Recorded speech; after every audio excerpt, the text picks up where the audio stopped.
We'll learn a lesson from the study of the 10 Sefirot with Rabash. We'll read from volume 1, part 4, page 276 in the Hebrew edition. Questions and answers, item 11. And before we enter the study, let's watch a clip where Rav explains us the main topic in the lesson. All in all, we have one will to receive, but as we have been learning from the 4 phases of direct light, it wants to resemble the Creator in phase 2 in Binah, so we call this will to receive, a will to bestow, although there is no will to bestow, but the fact that it wants to appear in this way, it wants to resemble that, therefore we call it a will to bestow. From here, because we have a will to receive and a will to bestow, we have 2 fillings for these desires. From one light in the Keter, according to the desires, we have 2 fillings.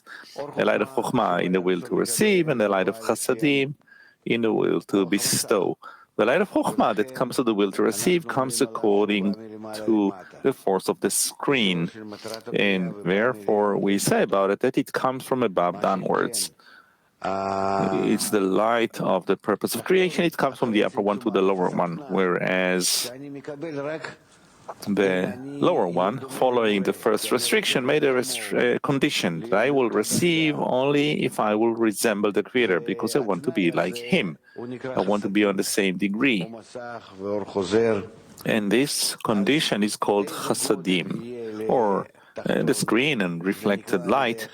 So what measure, what magnitude will the lower one have? It is determined by the Chasadim, meaning on the behalf of the lower one. The lower one expands itself in breadth to receive as much as possible.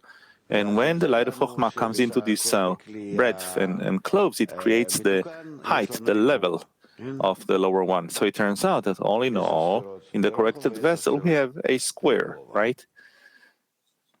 10 Sefirot in width and 10 Sefirot in height. Again, right from the study of the 10 Sefirot,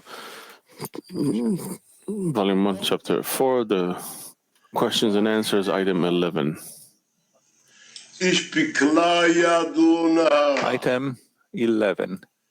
What was the question? What is a mirror that does not shine? What does it mean? What the Ari brings many times, a mirror that does not shine. Malchut is called a mirror that does not shine for 2 reasons. 1, since the light of Malchut did not leave a record after its departure, as did the other lights. 2, it is because the lights were swapped in the second expansion. The light of Chokhmah came in the vessel of Keter, the light of Binah in the vessel of Chokhmah, etc.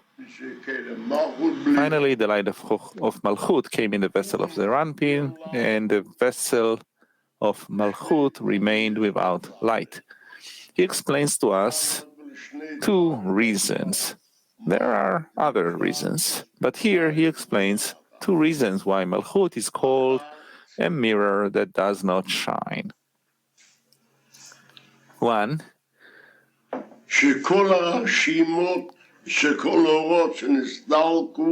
is that all the records, all the lights that departed left behind records. So we can say about this record that we can then come back and draw light over it again. But in Malchut, no record was left, so that it can once again extend light, draw light. As we learned that the last phase is lost. And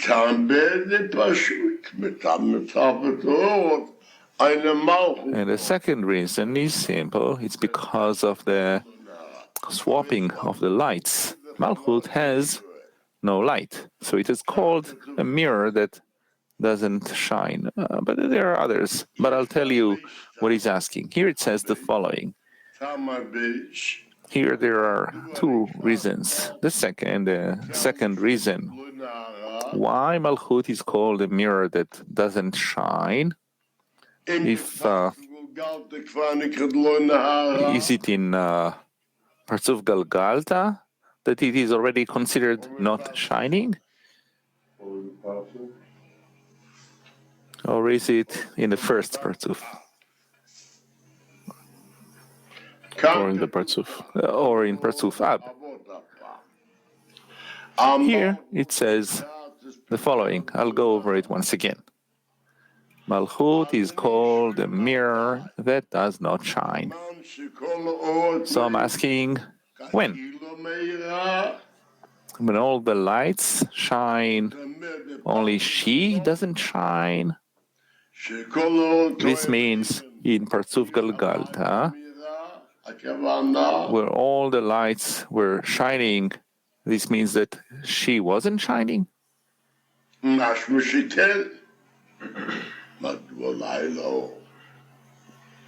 It seems so.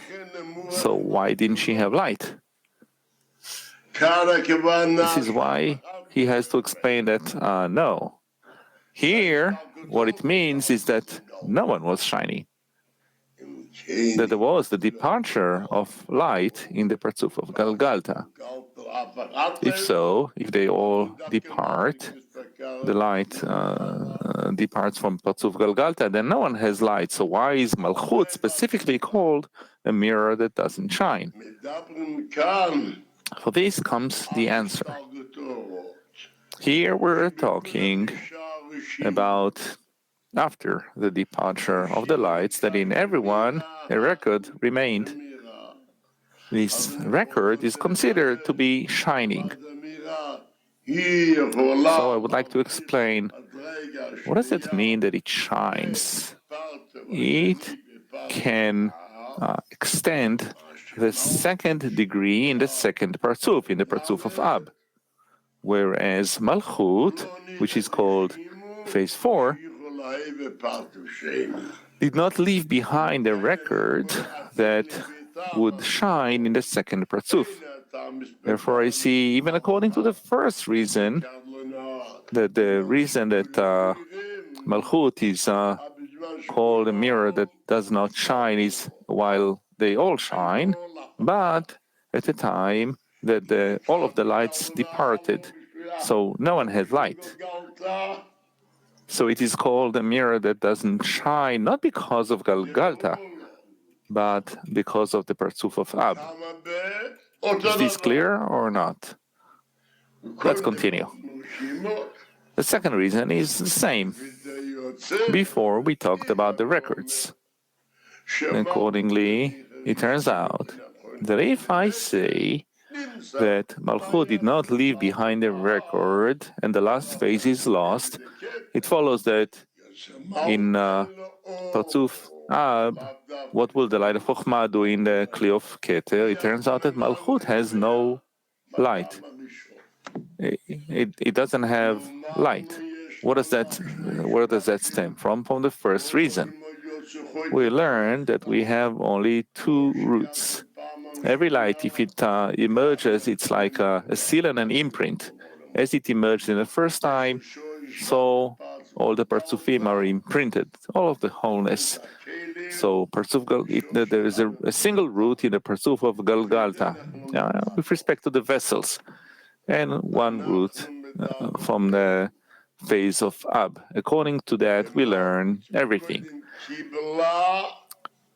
So we're talking about Malchut that received earlier, and then it departed. If we say that there are no vessels in the Rosh never received, so in the Rosh it never departed. So with respect to the Rosh, we never say that the last phase was lost.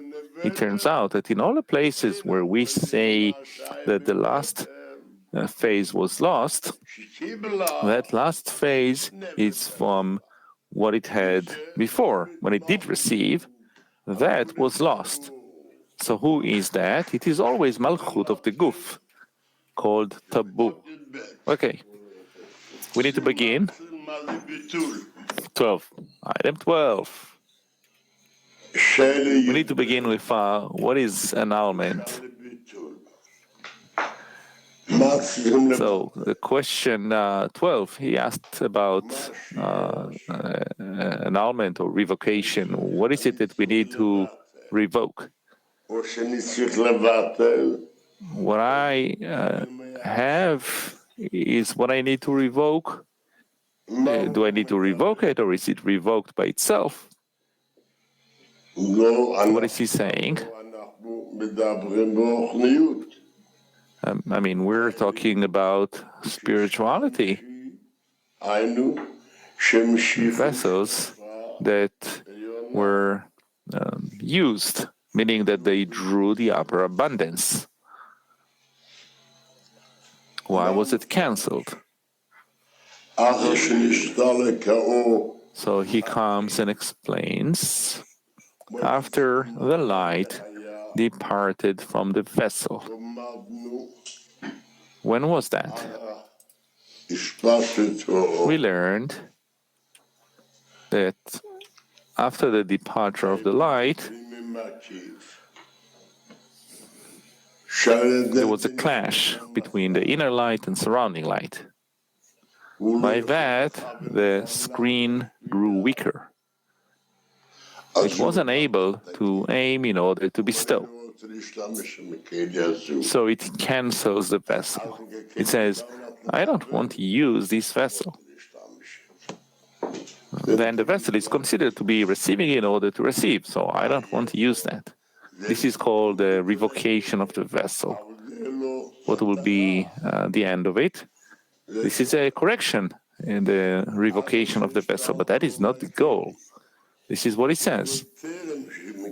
After the light departs from the vessel, and before it receives its correction to become fitting for clothing the light once more, in the meantime, it is regarded as revocation of the vessel, like a vessel whose usage has been revoked.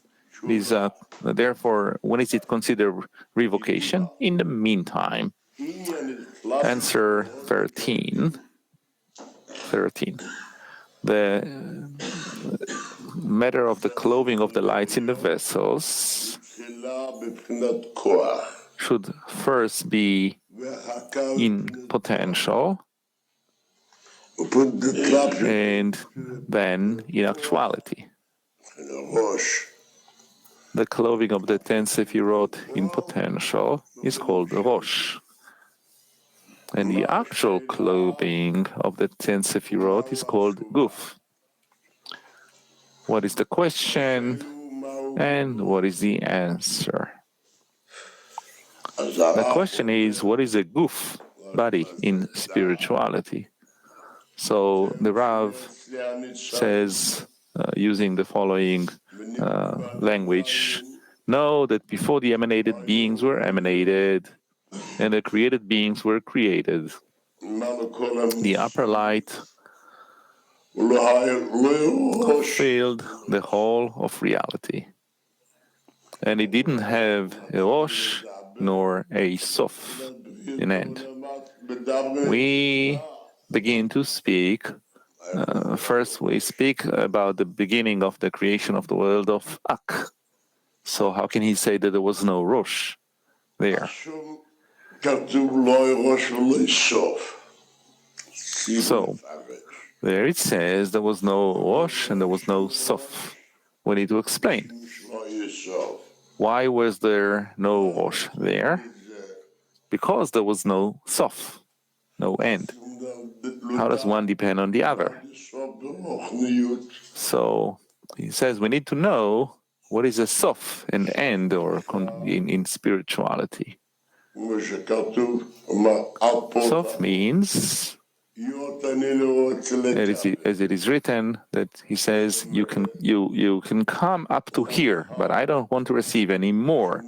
This means After the restriction was done, when he said, receiving in order to receive, I don't want to use phase 4. So how will the goal of the purpose of creation be? To do good to his creations. We learned, it's true that phase 4, called Malchut, drew the light and seemingly made a calculation. How much can it receive in order to bestow? That she will receive. And whatever she cannot receive in order to bestow, that I will not receive. This is called Rosh. What is Rosh? Head. The root. By this calculation, I have to later receive in actuality. It turns out that Rosh is called in potential, that he made a calculation in potential how much it is allowed to receive. Then the Guf is called what it receives in actuality. So, at a time that there was no Sof, but rather they immediately received with the receiving in order to receive, that's which is the restriction. Immediately they received in actuality. So there was not from potential to actuality, but rather immediately they received in actuality everything. But later on, when a sof was made, then it is relevant to say that you need to make a calculation of how much is allowed, how much is forbidden. This is called the quality of judgment. The restriction is called judgment. Why is the restriction called judgment? That a new judgment was made. Meaning, it is forbidden. In order to receive is forbidden, in order to bestow is allowed. So you now have as much as it is allowed, as much as it is forbidden. So long as he didn't receive, when he makes that calculation, it is considered in potential. This is called the Rosh. From this, the Guf will be extended, meaning which is to receive in actuality. This is what he says. What is a Guf in spirituality? Receiving the abundance in actuality. 14. What causes the vessel? What causes the vessel? He says, the expansion of the light and its consequent departure causes the existence of the vessel.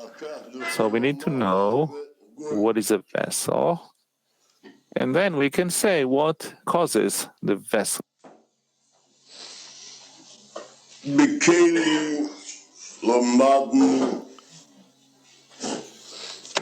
With the vessel, we learned that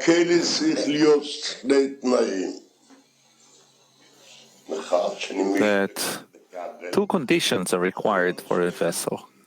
One, that I yearn to receive. I want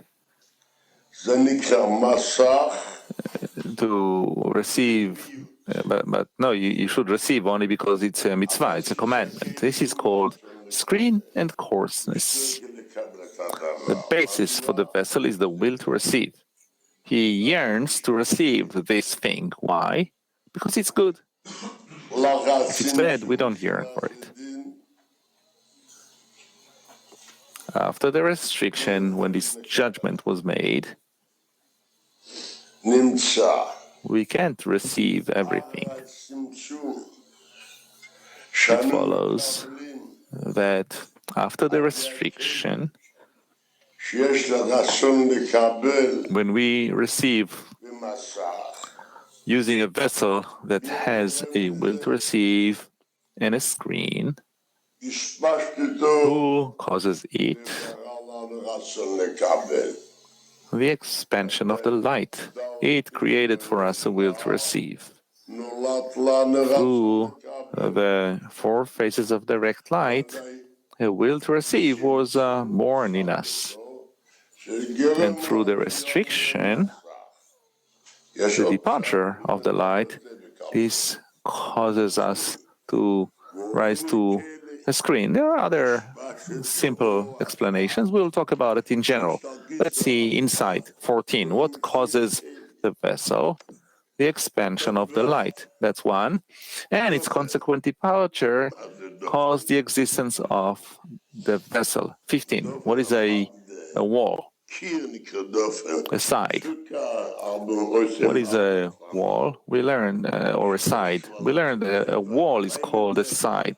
Like in a sukkah, you have 4 sides. You have 3 sides and a small addition, 2 and a small addition.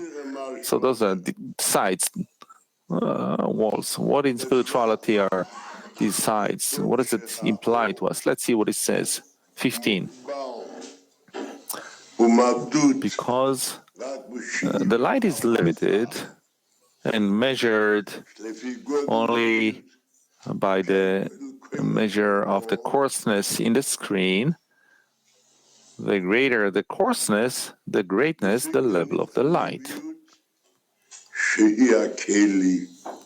Thus, the coarseness is regarded as the vessel and the receptacle for the light. Because of this, the coarseness is regarded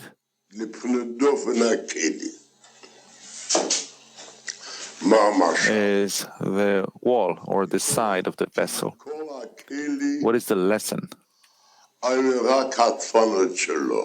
the entire vessel is but its walls, in corporeality we can see that I placed coffee here because this vessel, this cup, has a side, a wall around it.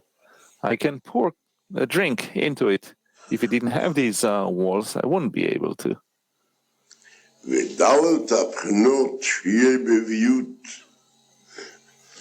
The 4 phases in the coarseness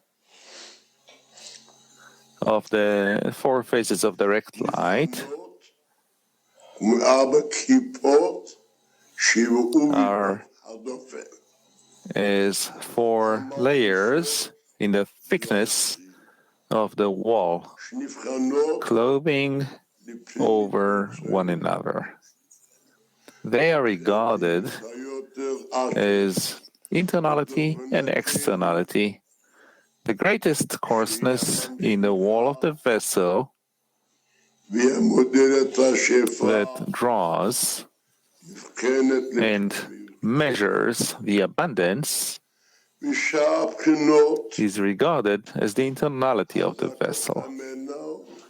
And the other, more refined phases are regarded as the externality of the vessel.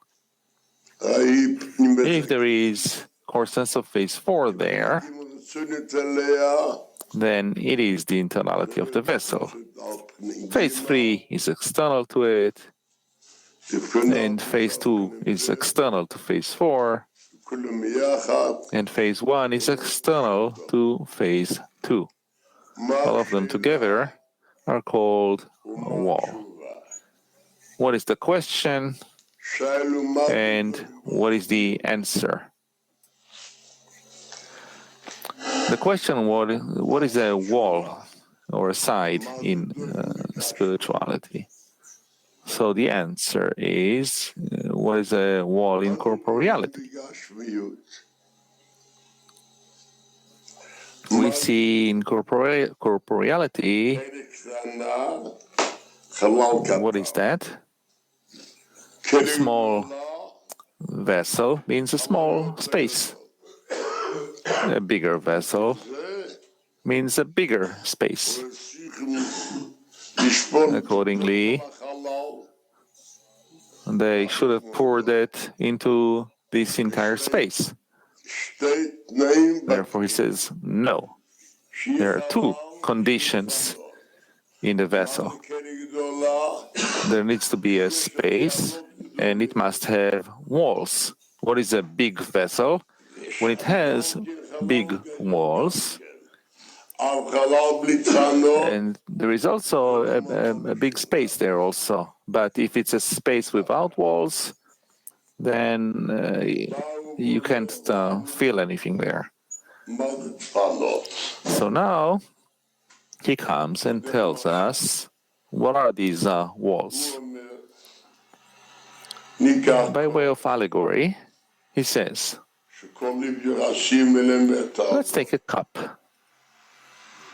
whose width is, the width of the wall is 0.5 millimeter. And let's divide it into 4 parts. One part actually makes the wall, but there must be 4 faces.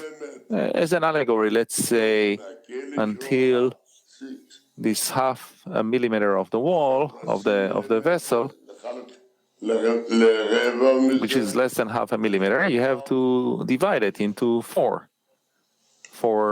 quarters as an allegory. That's not yet considered as walls. So he comes and tells us that in order for us to have these walls, what we call a space or a deficiency so that it can receive, who created that? The upper one. And we call it the 4 phases of direct light, that specifically phase 4 is capable of receiving the light. And it specifically is the one that draws the light. Who? The great will to receive. When a person is hungry, what vessel does he use? The greatest will to receive. Only what? Here, a few additional things were added. What was added here after the restriction? That you cannot use coarseness alone. Why? There was a restriction. You cannot use receiving in order to receive. You find that the wall, even the 4th wall, as an allegory, it draws the light called the will to receive, but there was a restriction. You find that phase 4 alone cannot draw anything. And the restriction by itself, also you cannot receive anything. What can you receive? With what? With the coarseness, with the will to receive. If you have no desire for it, how will you receive it? Only what? We measure things according to the screen. What is a screen? How many phases of coarseness it can use in order to bestow? Again, what is a screen? How many phases of coarseness he can use in order to bestow? And until the end. This causes us something new, only in the way of explaining it. What does it mean, something new? Previously, we learned, this was before the restriction, phase 4 was receiving. Now, I'm not saying that phase 4 has received. And now I say, yes, phase 4 has received. So in order to not be confused, the Ari use the same name, but internality and externality, meaning if they can use all the 4 phases with level 4 of direct light, phase 4 of direct light, called receiving in order to receive, she can use 4 phases of coarseness in order to bestow, called the screen of phase 4. This is her internality. And the rest of the externality is not using them. If the screen was refined, then phase 4 of direct light, called the fourth wall, that cannot be used, only with 3 phases of coarseness, then I say this is its internality. By that, it draws. Why? Who decides now? Not specifically phase 4 of direct light by itself. There's another condition of the screen. That's why another discernment comes. Meaning, in addition to saying that we always have phase 4 of direct light, which is what it draws, we should also think of phase 4 of direct light, whether it's using the internality, meaning with all 4 phases of coarseness. Then 3 is considered now externality. She's not using it. She's using phase 2 of, she's using 2 phases of coarseness. It's called posterior with her. She cannot use it. So 1 is called her externality. She's not using it. Now you have the other conditions, a part that she draws, and a part that becomes posterior, and a part that is considered externality, she's still using it. Now there are 3 discernments. Again, same question inside. What we discussed in the peh, we have to see in the inside, in the toch. Yes. Question 15. What is a wall? The light is limited and measured only by the measure of the coarseness. The screen using it, meaning it can aim in order to bestow, the greater the coarseness that the screen can use, the greater the level of the light. Thus, the coarseness is regarded as the vessel and the receptacle for the light. Which coarseness? The screens. The coarseness is regarded as the wall of the vessel, as the entire vessel is but its walls. As we see from the corporeal example, the 4 phases in the coarseness are as 4 layers in the thickness of the wall, clothing one another. They are regarded as internality and externality. The greatest coarseness in the wall of the vessel that draws and measures the abundance. We always speak of the last phase. She determines everything. The last phase is the one that draws. What does it mean, the last phase? Example. With the coarseness of phase 4, you can come until here. You can draw it until phase 4. He has a degree of keter, a level of keter. With Parzuf Ab, what is the last phase? 3. There's no more than that. 4 is considered as posterior.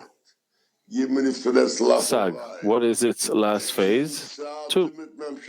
3 is considered as posterior. You see who draws everything? It's internality. What does it mean, internality? The part over which you can make a screen. So you find that aside, other than the 4 walls, as I mentioned before, the 4 phases of direct light are called 4 walls. Now we always speak of the 4th wall, which is called a desire to receive in order to receive. And it's called the created being, and is the entire receiver. What do we have here? discernments by the screen. Now there's a condition that I can use the coarseness only according to the screen. You find that it has now 4 new walls, 4 new discernments, meaning as much as the inner vessel with which it is using, how much coarseness can it aim in order to bestow, which is called a screen. As he's saying here, the greatest coarseness in the wall of the vessel that draws and measures the abundance is regarded as the internality of the vessel. And the other, more refined phases are regarded as the externality of the vessel. That's why we have this rule. If there is where? In the phase 4 of direct light, which is actually the 4th wall, coarseness of phase 4, meaning the screen that can aim over the coarseness in order to bestow on 4 phases, this is internality. Necessarily, the 3rd phase is called externality relative to it. And the 2nd phase, if she cannot make a screen, only on the 2nd phase, the 2nd phase will be a diminution. Phase 1, externality, and phase 3, posterior. In that case, we should understand 1, phase 4, meaning 4 phases of direct light, called receiving in order to receive. Now, without coarseness, you cannot receive. It only depends how much coarseness you can use in order to bestow. In order to not get confused, he says 4, 3, 2, he divides them into internality and externality. Therefore, you should notice later, okay? The posterior is when you cannot use this coarseness. Externality is it's not using it yet. Internality is the highest phase, the greatest phase. That's what it is using. And this is considered the last phase in the degree. Let's go to 16. What is through the posterior? What is through and what is posterior? The outer phase in the wall of the vessel are also called the posterior of the vessel. Why? It is so because only the inner side of the vessel is considered shining, since the light is limited and tied to it. However, the externality, which does not operate in the drawing of the light, is regarded as not shining, and is called posterior. Hence, the levels that emerge over the screen during its refinement are regarded as emerging through the posterior, because these emerge on 3 phases that are more refined than phase 4, external to her, and they emerge through the externality and the posterior of phase 4. Sounds as if he's contradicting himself. What is he saying? He begins to interpret through the posterior. What does he interpret? The outer phases in the wall of the vessel are also called the posterior, not as we explained before. He adds something here. Why? Because he says, now, it is so because only the inner side of the vessel is considered shining. Now he's saying sometimes the Ari is changing his style. He wants to hint at a certain phase which shines or does not shine, and that is face or posterior. Meaning, he says, look, it is so because only the inner side of the vessel is considered shining. Fine. Why? As we say in corporeality, where is the liquid? Only in the inside of the wall of the vessel. Outside of it, we don't touch it. And they cause it only to use it. However, the externality, which does not operate in the drawing of the light, is regarded as not shining, and it's called posterior.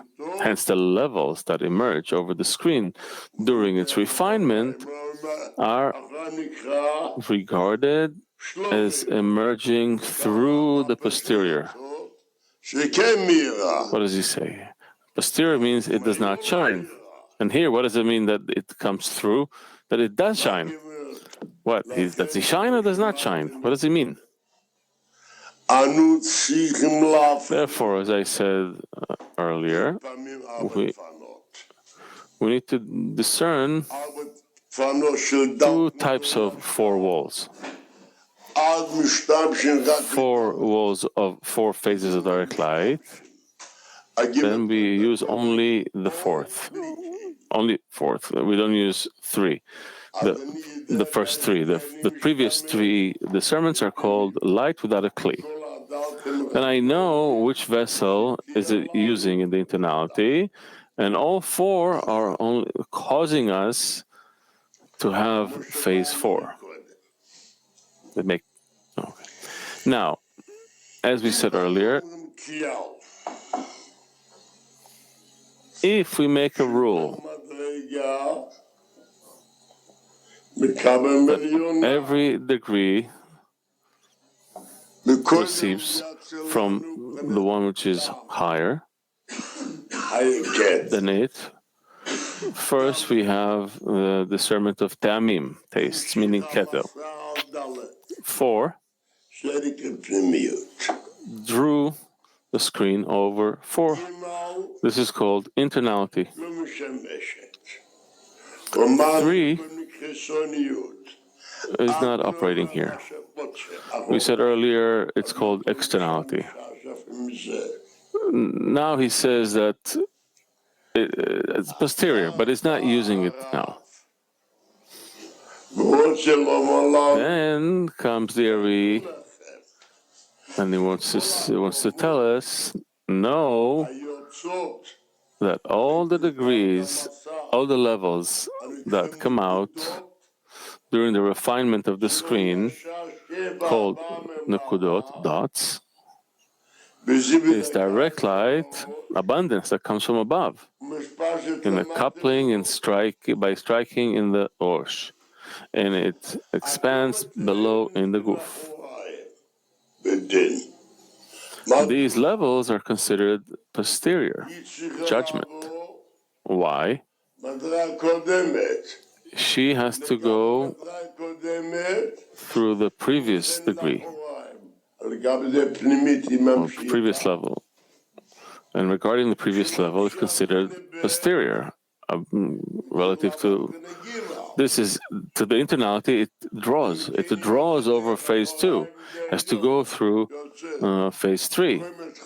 In that case, it goes through the posterior of the upper one.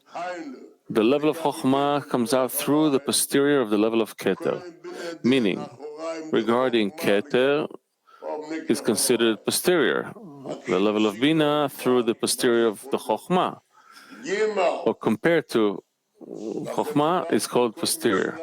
It's only a change of style. What comes before 3. That's why I explained it previously differently. You should make here 3 discernments. By drawing, the one that draws is considered internality always. Since it wants to explain it, if I draw it over 4 or over 3, then it tells us that 4 is considered posterior. 3, the internality. 2, externality. It's not yet part of this, in this stage of. Now, he says it differently. What I called externality before, that it's not using right now, I now call it posterior. It's the same. What is posterior? It doesn't shine in it.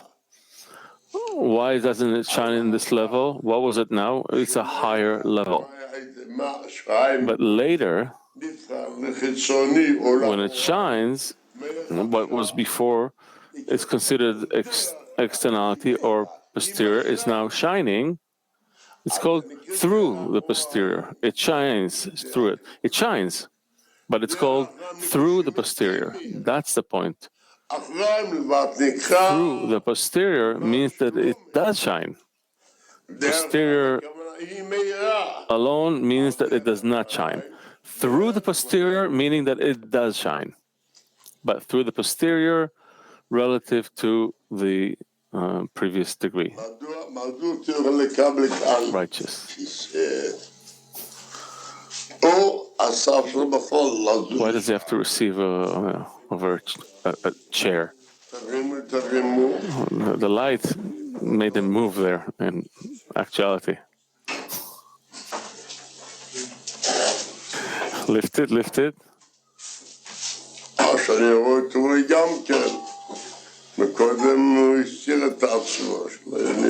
Now I can see him.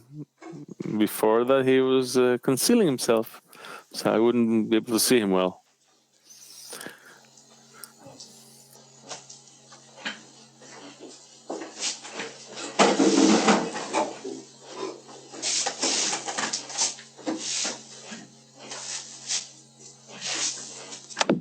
דרך שתדיר. מה כתוב כאן, דרך שתדיר? 17. What is through the sides? What does it say here? Through the sides. He explains to us. There are 2 sides to the light of Chasadim. Right and left. Because plenitude of Chasadim is called a right-hand side. And meagerness of Chasadim is called left-hand side. They're called sides to indicate that they are both of equal merit. Like 2 sides of the same level. As there are important corrections in the multiplicity of Chasadim, so there are important corrections in the meagerness of Chasadim. The place where the abundance manifests and the joining of the 2 sides together is called through the sides. What is difficult here? It says, look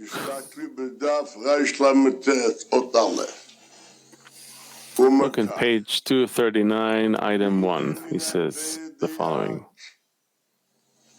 1. The 10 inner Sefirot and 10 surrounding Sefirot emerge from the peh of Adam Kadmon. That's 1. Next. They are extended from opposite the anterior, the face, to opposite the tabu of this Adam Kadmon. Period. Next. This is the main light. But it also shines through the sides and all around this Adam. all around this Adam.